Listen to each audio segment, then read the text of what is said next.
everybody. Welcome to Kingston. Glad you came to visit us.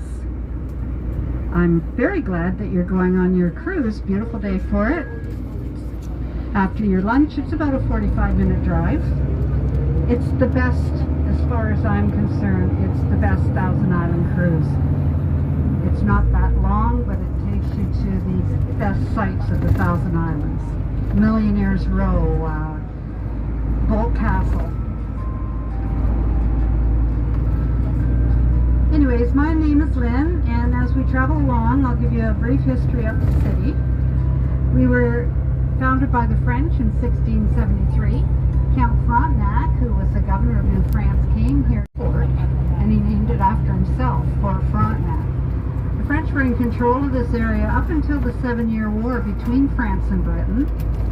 Fort Frontenac was to be used as the main defense against the British, so the fort was modernized and the garrison was increased.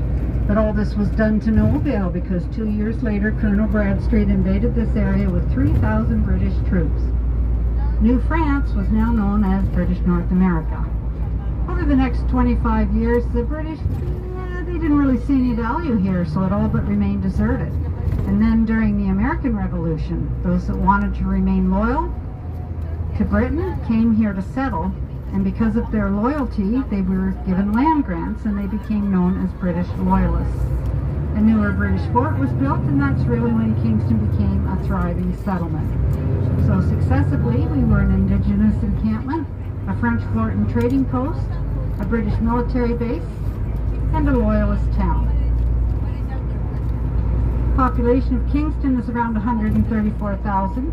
We have gone up from last count by about 10,000. The area that we're traveling in right now is sort of the older, more original portion of Kingston. Most of the newer homes are built north and to the west of here. As in Toronto, I know your house pricing markets skyrocketed during the pandemic, and so did ours. An average home that would probably sell for around $550,000 was going well over $700,000 during the pandemic. A home that was worth about $750,000 was going for over $1 million. Now the prices have started to come down, just in time for when I want to sell my house. Anyways, what are you going to do?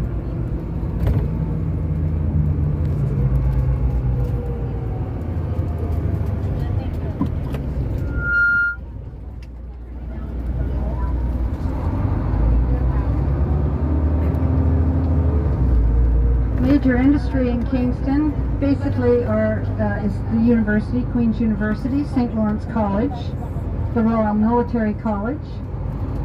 The Royal Military College goes back to 1876, and it was decided at that time that they needed a college to train cadets to become officers, so the Royal Military College was set up for that reason. Tuition for anybody going to the Royal Military College is free, but once they graduate, they do graduate as officers, and they are obliged to serve the military for a period of 5 years.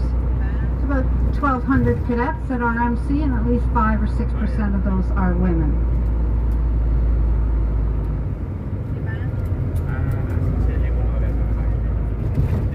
We also have a major military base here, CFB Kingston, Canadian Forces Base Kingston.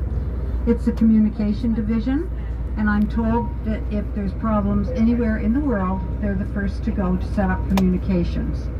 So between the Royal Military College and CFB Kingston, we have about 3,000 military personnel in our area. So between the military, Queen's University, and Kingston General Hospital, and we have some industry here. They are our major contributor to our economy, plus the prisons. I must mention the prisons too. We have in our area 7 major federal penitentiaries. Each penitentiary holds about 500 maximum, medium, and minimum security inmates. So there's about 3,000 inmates in our area.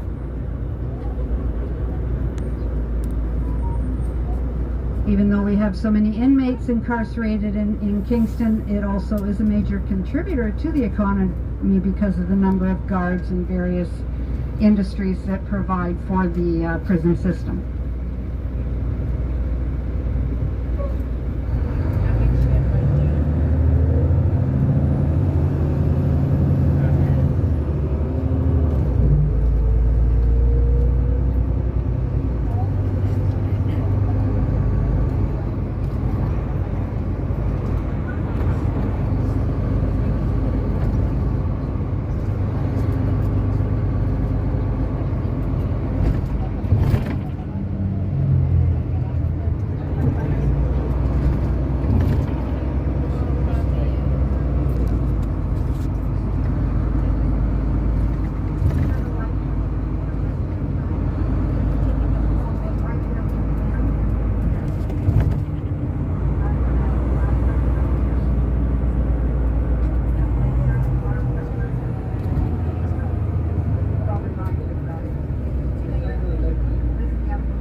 There's a former church coming up on the driver's side.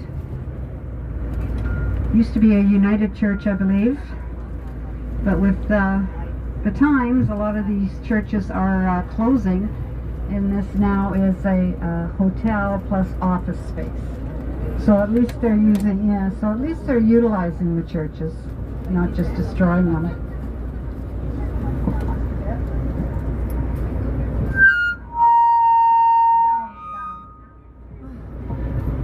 Just waking everybody up. Paying attention? No.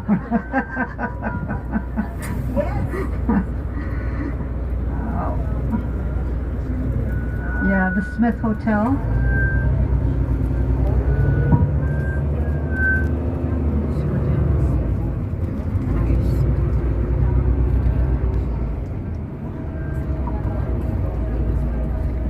Better. No feedback.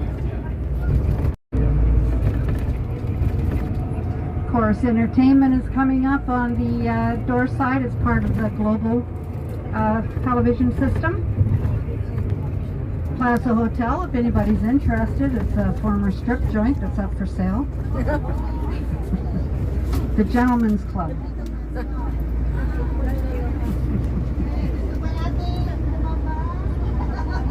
I think they're hiring if any women are interested.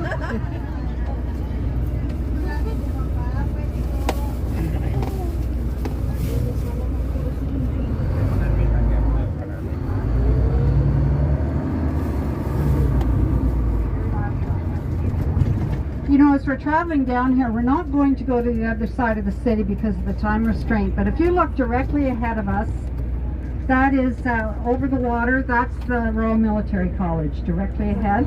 You'll see it also as we make a right-hand turn at the last set of lights. It's a beautiful campus.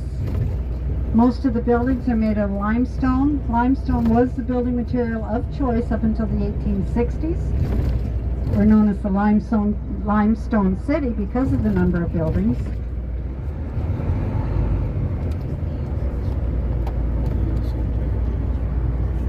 And also, It's way up there. when we make the right-hand turn, if you look out the driver's side, you're going to see what's under construction right now is the Wolf Island Ferry Terminal.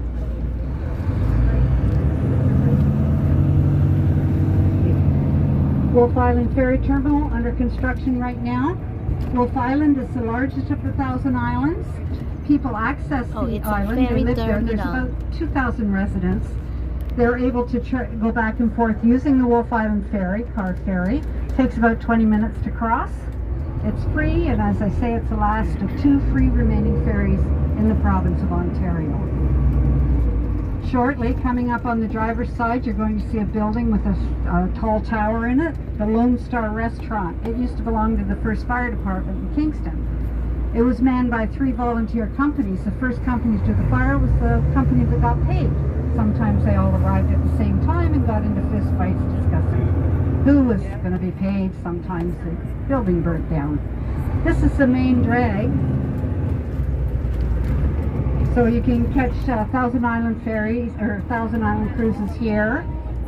Now this is City Hall on the door side. Between the years 1841 and 1844, Kingston was actually the first capital of Canada. And because of that, city officials decided they needed a capital not befitting of a building not befitting of a nation's capital. So in 1841, construction began. However, prior to it even being completed, the capital was moved. City officials were so devastated, they actually offered the government rent-free accommodations, but it didn't work. They built City Hall anyways, and inside City Hall, at the time, back in the 1800s, there were several bars. There was the civic offices, there was a jail, and a police station. So you could get up and go to work and do your civic duty, maybe become drunk and disorderly in one of the bars, get arrested by the police, spend the night in jail, get up the next morning and go to work, and you never have to leave the building. This street is known as Ontario Street. A lot of times they shut it right down, and they have a lot of various events that happen through here. There's a lot of outdoor patios, much like Toronto. In fact, a lot of people move from Toronto to Kingston because they have, it's like a city on a small scale. Coming up on the driver's side is the former Grand Trunk Railway Station. It's now a restaurant. Here it is on the driver's side. Some condominiums were built all through here because we didn't really want to look at the water. We'd rather look at the condominiums.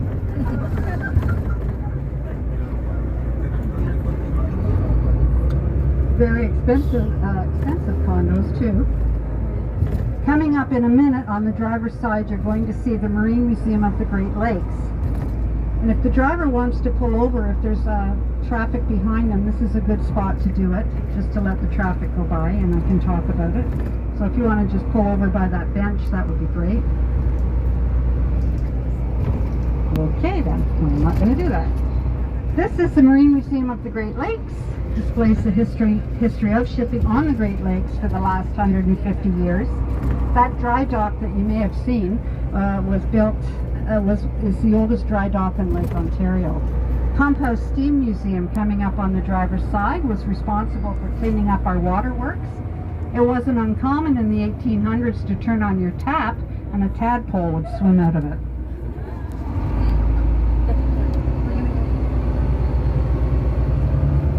Left-hand turn, yes. Coming up on the door side, when we make this turn, is City Park. This was actually designated for the proposed Parliament buildings when Kingston was to be the capital. There used to be a statue here of Sir John A. Macdonald, but in light of the residential schools, there was a big outcry and they've removed the statue altogether. Funny though, there's a little bed and breakfast down the street, and our Prime Minister, Alexander Mackenzie King, who was our Prime Minister during the Second World War, he had seances at that bed and breakfast, and he wanted to have a seance to contact Sir John A, because, you know, his statue was here at that time. If he couldn't contact Sir John A, he'd contact his mother, who was dead, and if that failed, he'd contact his dead dog. And, you know, we elected him 3 times. 3 times! So City Park, it's a living memorial actually to a lot of prominent Kingstonians. Beautiful buildings coming up on the driver's side. Again, beautiful limestone homes. A lot of these now are private offices. They're just too expensive to maintain as a private home. Heating bills are astronomical. Now we're gonna just pull over if we could. Okay. Yeah, or just in front of that car, if we could just pull over for a minute. I want to talk about some stuff. Yeah, I just want to point some things out. And we can let traffic go by. Okay.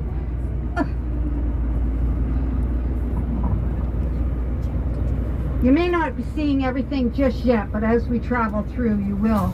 If you keep looking at this side, you're going to see at the water's edge a little bathhouse. It's called Richardson's Bathhouse. It was built by a prominent Kingstonian, and on the battlefield of World War I, he wrote in his will, if anything should happen to him, he would like to leave enough money for the kids, little kids in Kingston, to be able to change and enjoy the lake. Shortly after he wrote that in his will, unfortunately, he was killed in action. Next to it, you're going to see a tower, and we'll drive by the tower. It's a round tower. It's called the Martello Tower. They were built in 1846 during a period of tension between Canada and the U.S. known as the Oregon Crisis. It was a border dispute. The British patterned these towers after towers that were built in Corsica, Spain. 4 of them are built right here in Kingston. What would happen is the soldiers would live in those towers, and they had a specially designed cannon, fireball, that would cannon that would fire a red hot cannon. They had a seniors moment. They had a specially designed furnace that would heat a cannonball red hot. They would load it in the cannon. It's a Bloomfield cannon. The cannon could rotate in a full circle. They would fire that red hot cannonball on any ship that had the audacity to enter our waters, meaning Americans, and hopefully that would land on the ship and set the ship on fire, because they were all built by wood. Even though we have several military installations here, never ever did we ever fire a shot in anger. Okay.